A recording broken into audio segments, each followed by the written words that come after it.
전문가들 사이에서는 메르스가 이제 진정 국면에 들어선 것이 아니냐는 그런 조심스러운 평가도 나오고 있습니다. 하지만 메르스가 완전히 종식될 때까지는 결코 긴장을 늦춰서는 안 될 것입니다. 보건당국과 또 의료진은 마지막까지 최선을 다해주기 바랍니다. 아울러 메르스로 인한 경제 후유증이 예상보다 매우 심각할 것으로 전망되고 있습니다. 중소기업연구원은 소상공인과 영세 중소기업은 물론 중소제조업체도 피해를 보는 등 메르스 불황이 올 수도 있다고 이렇게 지적했습니다. 한국경제연구원도 메르스로 인한 국내 총생산의 손실액이 상당할 것이라고 내다봤습니다. 메르스 사태가 우리 경제에 찬물을 끼얹어서는 안 될 것입니다.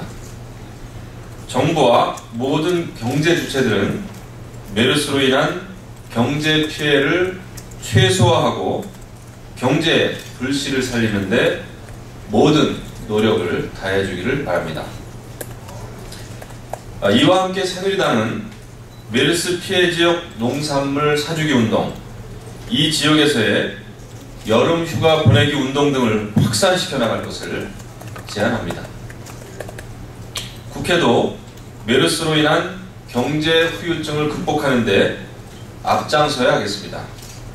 서비스산업발전기본법, 관광진흥법 등 우리 경제를 살리고 청년의 일자리를 만드는 법안들을 모두 처리해야 할 것입니다. 국가 경제를 살리는 일입니다. 야당의 적극적인 협력을 당부드립니다. 다음은 북한 인권법과 관련된 내용이 되겠습니다. 북한의 인권 문제를 감시하고 관련 정보를 수집하기 위한 UN 북한 인권사무소가 어제 서울에 설치됐습니다.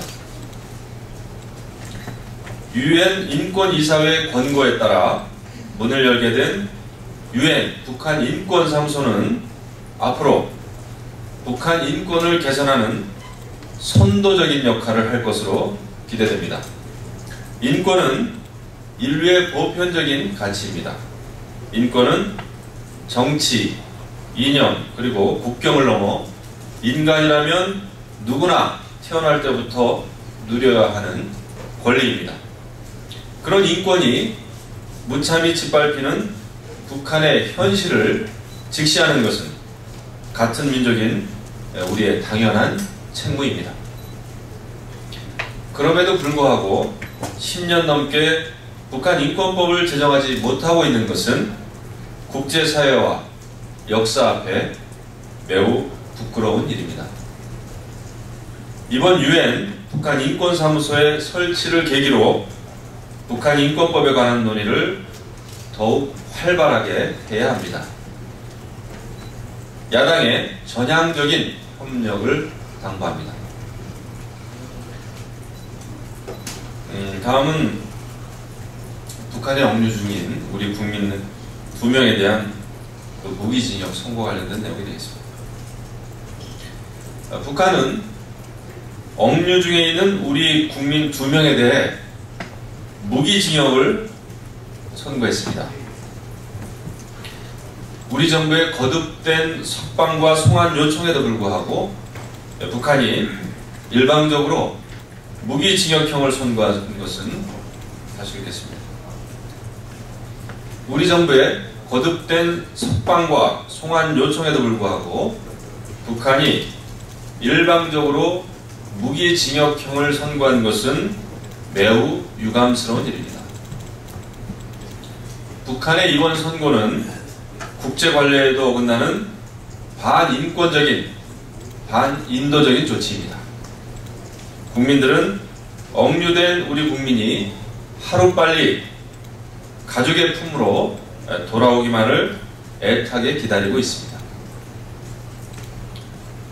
새누리당은 북한이 인도주의 원칙에 따라 억류 중인 우리 국민을 조속히 안전하게 송환할 것을 강력하게 다시 한번 촉구합니다. 아울러 우리 정부에서도 다각적인 노력을 기울여 주기를 당부합니다.